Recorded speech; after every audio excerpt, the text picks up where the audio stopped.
Today, we are diving into one of the most debatable question in nutrition. That is coffee actually good for you? Now, with over 2 billion cups consumed every day worldwide, coffee is no more just a morning ritual. In fact, it has become a global phenomenon. But is coffee actually helping or hurting your health?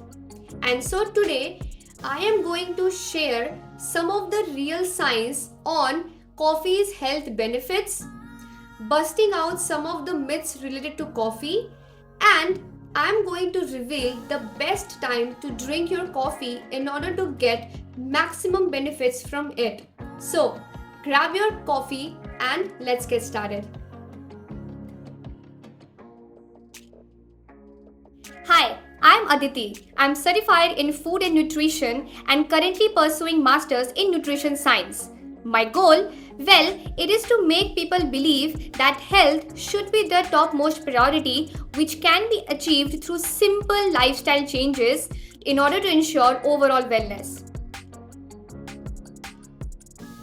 So, is coffee really healthy for us?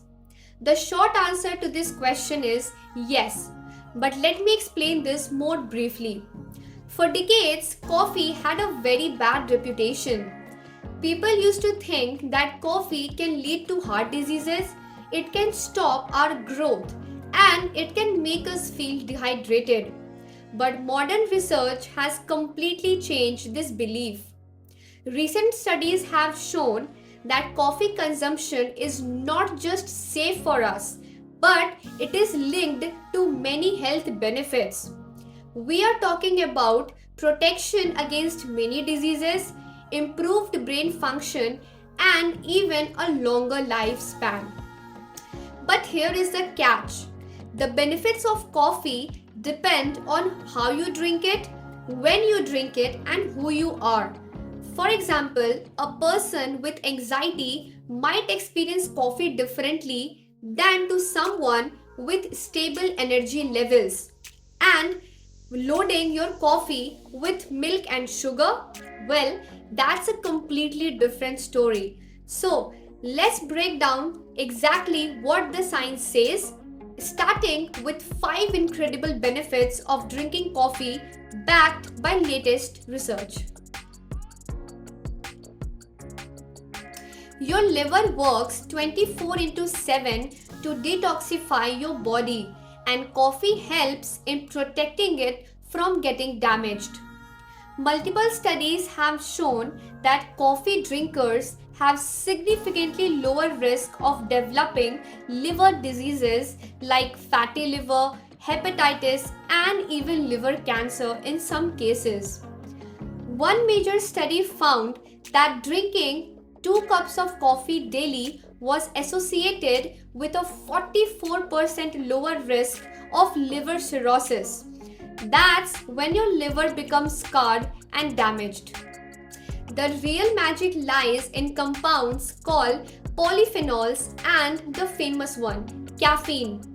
Both of them reduce inflammation and slow down the process of liver damage as well.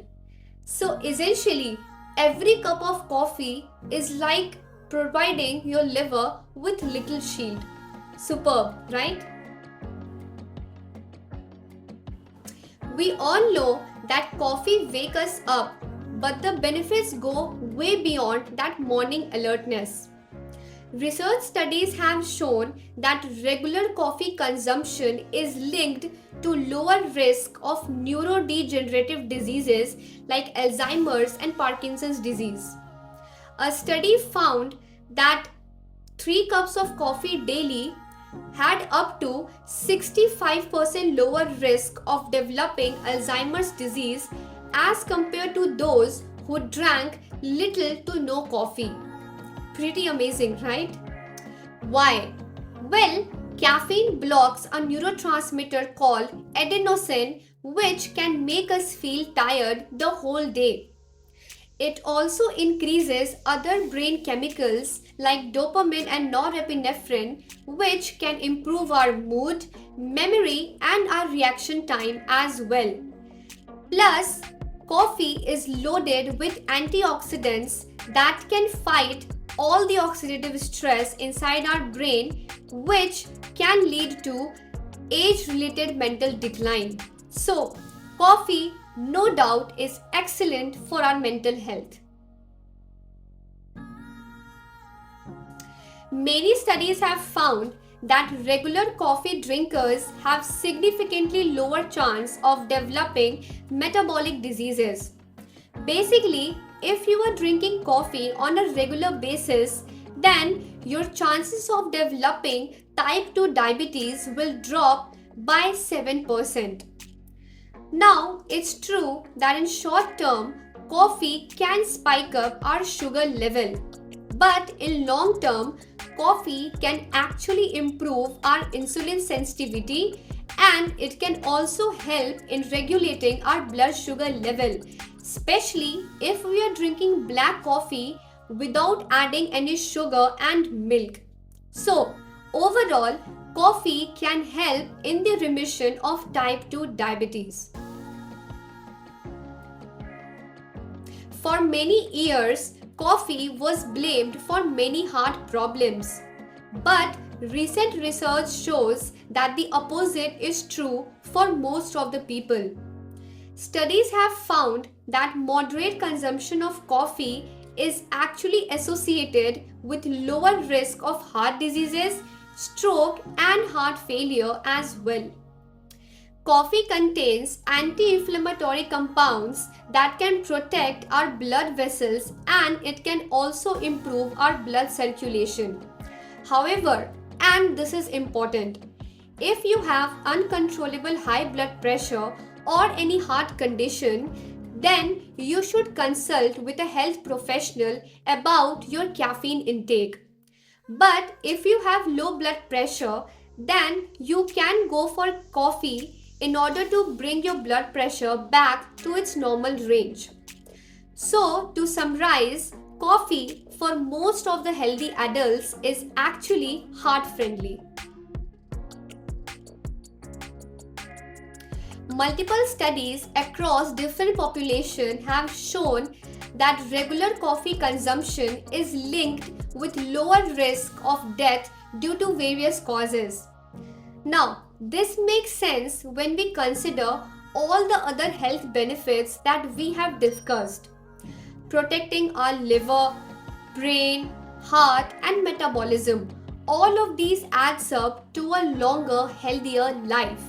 So, we can have 1 to 2 cups of coffee daily according to our needs and preferences in order to get maximum benefit from it and to increase our lifespan as well. Okay, so coffee is clearly beneficial for our health. But here is where most people get it wrong. That is its timing. Here is why. Our body naturally produces a hormone called cortisol, which wakes us up in the morning and make us feel alert. Cortisol levels spike around 30 to 45 minutes after we wake up. Now, when we drink coffee during this natural cortisol spike, we are basically wasting the caffeine's effects, and we are also interfering with our body's natural wake-up process. Over time, this can lead to caffeine tolerance, meaning we will need more and more coffee to feel the same effect. That is overconsumption of caffeine, which is of course not at all good for our health, isn't it? So, when should we actually drink coffee?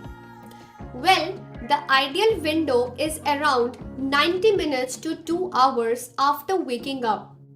At this time, our cortisol levels have dropped and the coffee can work its magic more effectively. And if you want to drink second cup of coffee, then you can aim for an early afternoon around 1 to 3 pm. But here is the critical part. Avoid caffeine intake after 3 or 4 pm. It's because caffeine has a half-life for about 5 to 6 hours, meaning half of it will still be in your system 6 hours later.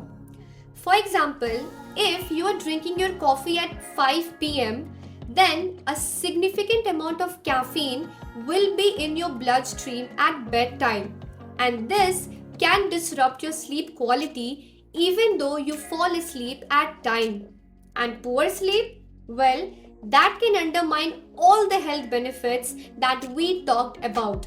So, now you know why drinking coffee at the right time is so important for our overall health.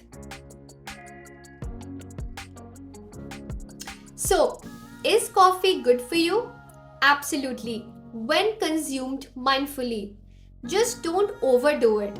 Listen to your body and then decide accordingly how much coffee do you actually need. Also, pregnant women should limit its intake, and you should not hamper your sleep just to drink that 1 cup of coffee. Coffee is definitely good for our health when we consume it in the right amount and at the right time. To recap, coffee protects our liver, boosts our mental health, reduces the risk of having diabetes, support our heart health, and increases our longevity as well. The key is drinking it at the right time and in moderation. Just remember, the best coffee is the one that you enjoy mindfully. Do let me know in the comment section how much coffee do you consume in a single day to get most of the health benefits from it. If you found this video useful, then do like this video and share it with your friends and family so that they can also add coffee into their daily routine in order to get health benefits from it. And if you want more such videos, then do subscribe my channel and press the bell icon to be updated. And I will see you in the next video. Until then, peace out. And remember, wellness over everything. Thanks for watching.